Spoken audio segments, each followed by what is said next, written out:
We are live. How's everybody doing today? Good morning. Happy Purim Katan. Hope everybody's having a great day. Whatever time you are watching should be good.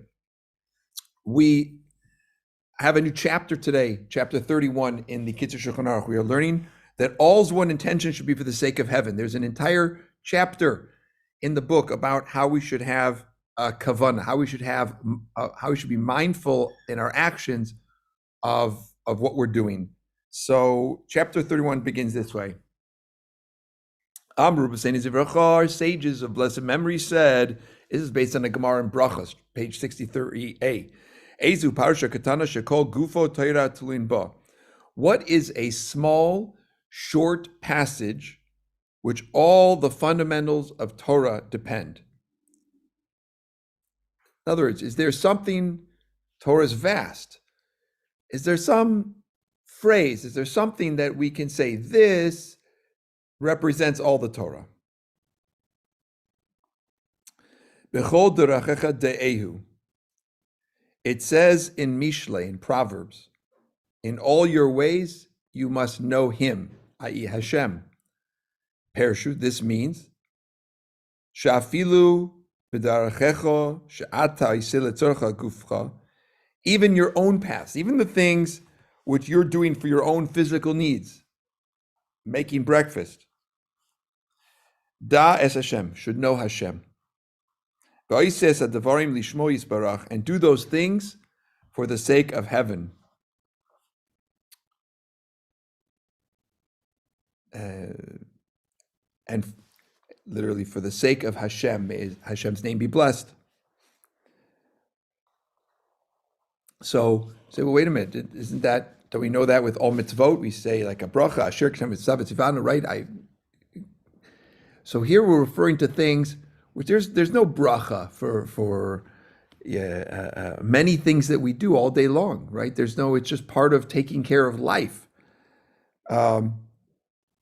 So when we're doing a mitzvah, specifically, certainly we should be aware of Hashem. So the Shulchan Aruch is telling us that even during the times of our day when we're not specifically engaged in what would be considered a mitzvah, where it's obvious that we're serving Hashem, here we're learned that even engage in actions, right, that don't seem to be connected to serving God at all, we should do them for the sake of Hashem, and we'll explain a little bit more what that means. So he's going to give us an example. Could go on. For example, achila shtia, if a person's eating or drinking, halicha yeshiva, or they're sitting or walking, hashchiva vakima, they're sleeping or getting up, tashmisha sicha, or they have marital relations, or they're having a conversation with other people. All these things which we do all the time,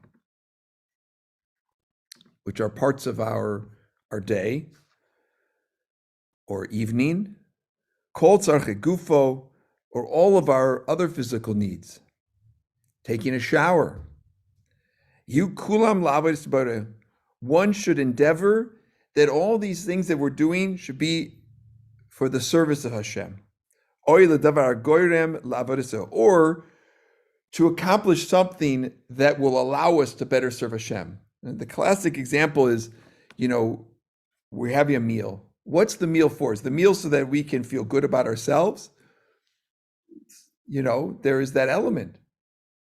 But we can elevate that meal by saying, wow, I'm going to have this healthy meal so that I can have more energy and koyach and strength to serve Hashem in my day, to do the things that need to be done.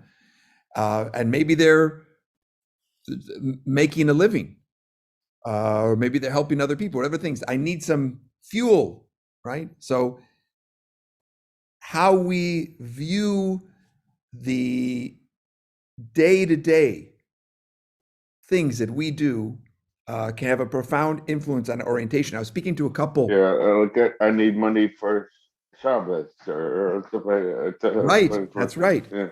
Right. So somebody's working, they have to do a job, and they say, "Why am I doing this?" Oh, so that I can put together funds so I can honor the Sabbath more, right? With the food that I'm buying. Good. I was speaking with a couple who were getting married yesterday, and I talked about this idea that in a marriage there's the couple, but there's a third part of the marriage which is Hashem. And they looked puzzled. I said, right, we have to orient ourselves in all relationships and try to figure out and not try to live them without a Hashem consciousness. And especially in marriage, I advise couples that they should always try to orient themselves in a godly way and think of, and include God in their thoughts, because they need Hashem. They need Hashem to succeed. So here we're talking about in a similar fashion. We're talking about in our day-to-day activities, right? We that don't obviously seem connected with spirituality or godliness, but we can do all these things with a God consciousness, and we do them l'shem shamayim. We do them for the sake of heaven. And now we're going to go a little bit more into detail. What that actually, what are some more pointers that the Shulchan Aruch can give us? So, chapter 31, paragraph 2. How does one eat and drink in the service of Hashem? Ein tzarich lemar. It goes without saying. Right? Obviously, we're not supposed to eat or drink things which are forbidden. So rather, we're speaking about things which are permitted for a person, right? They might, we're not talking about drinking non-kosher drinks. We're talking about the things which are permitted to us. If a person, when they're eating or drinking, but they're very thirsty, right? They're very hungry, let's say. So if one ate or drank for their own pleasure, einam shubach, he says it's not commendable. Rather, a person should eat or drink so they have strength to serve Hashem.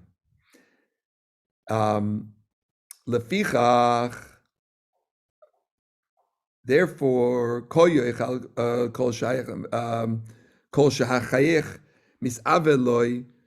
so he says he should not eat all that he wants. In other words, a person shouldn't just be a glutton, or just eat that which tastes good for them.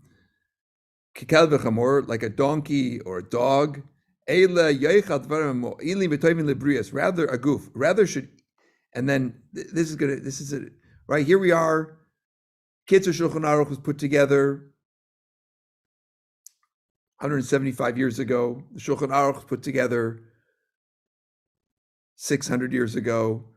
It's based on rabbinic guidance from more than 1,000 years ago. What does it say? A person should eat things that are beneficial and good for physical health. Right? We should eat in a healthy way. We should look out for what we're eating. There are folks of good deeds who before they eat, they say, that I want to eat and drink now, so I should be healthy and strong, so that I should be able to serve the Creator. So let's just think about this for a moment, right? Rather, this could be a good way a person could achieve a healthier life, right? They can avoid snacking on things which are not good for them, and they can and then they also can do a mitzvah by elevating their eating and their drinking l'shem shamayim, right? So you get extra credit, so to speak, right? Because you're not having that Coke because you say, no, Coca-Cola is I shouldn't be drinking this stuff, because if I do, I'm going to be unwell and unhealthy and not be able to serve my Creator properly, right? So, okay, number 3. Hayeshiva v'akima halicha ketzad. So we discussed how we can reorient ourselves in our eating and drinking and do it in such a way that it is, we say, I'm doing this so that I have the strength and I'm taking care of my body so that I can serve Hashem. Beautiful. And what about sitting, standing, walking in the service of Hashem? Right? Obviously, we're not supposed to sit and hang out with groups of people who are scoffers and mockers of Hashem. Right? We shouldn't hang out with people who are sinful in their ways so that we shouldn't learn from them. We shouldn't walk literally in the counsel of the wicked. What does that mean? So this is a phrase from Tehillim. This is from the first paragraph of Psalms, Tehillim. So if you look in the very beginning of Tehillim, what does it say? Praiseworthy is the one who didn't walk in the counsel of the wicked, in the path of the sinful. They did not stand. In the company of scoffers, they did not sit. The very, very first thing we read in Psalms from King David is about who we are with and how we are walking and who we're walking with. Rather, this is even applying when participating in the counsel of the wholesome. So let's go into this. What does this mean?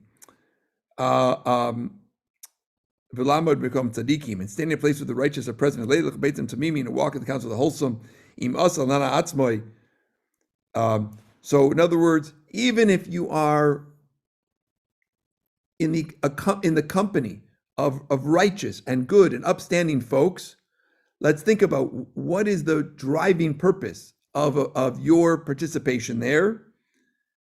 Okay, if it is for your own aggrandizement, if it's for your own somehow a personal gain and benefit, that's why you're there.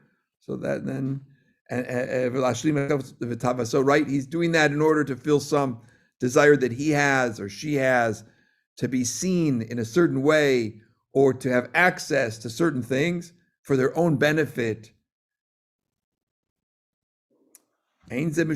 So even though you might be hanging out with the right crowd, we're going to question your motivation and say, what is your motivating to do? Now, we could say, one might ask, wait a minute, shouldn't we do something not l'shem shamayim in order that we should be l'shem shamayim?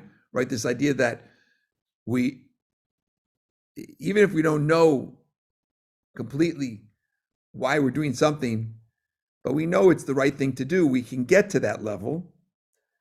And I would never take that away, absolutely. But here what he's talking about is that a person knows perfectly well why they're there, and it's not because they want to be influenced by the righteous, and that's not why they're hanging out with them, but rather they are fully aware that they're fully aware what's going on. They're hanging out with this group of folks because they think it will elevate them in some way.